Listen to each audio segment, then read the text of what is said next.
So let's begin this course with the introductory lecture on Agile Software Development Framework, and we will be talking about Scrum in this course. Scrum is one of the most popular framework for Agile development process that we will learn in this course. It gained traction in the later half of the 1990s when many companies faced several issues with the traditional approaches such as waterfall model. While following waterfall model, companies planned for a significant part of the project and then tried to fix everything as per the plan. The plan was all good, but was built on theoretical assumptions and lacked flexibility. Agile development process was built for addressing these issues. Here, time was efficiently divided between planning and actually doing the task. It is characterized by a very brief daily meeting so that people spend most part of the day actually doing some work.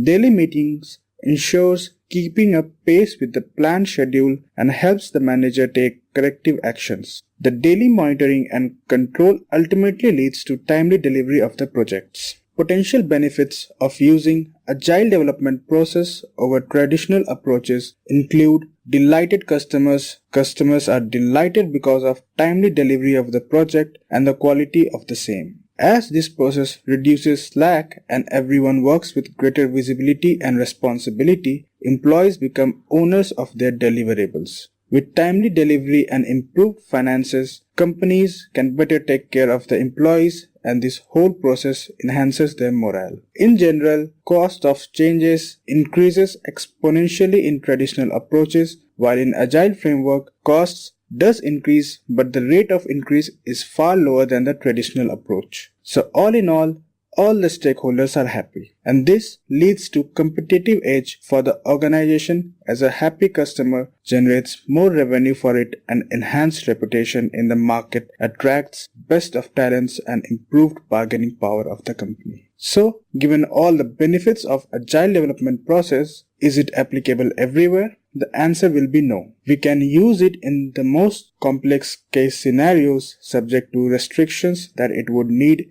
experienced members, and these members are required to keep a tab on the quality of the product and the timely delivery of the tasks. It is their organization capabilities on which the delivery hinges on.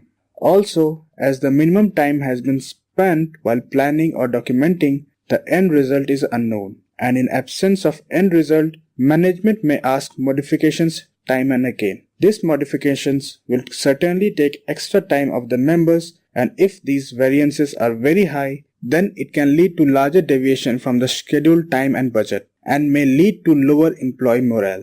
So though the process is flexible, it needs someone with broader vision of the end result, and larger deviations from the vision might lead to catastrophic results.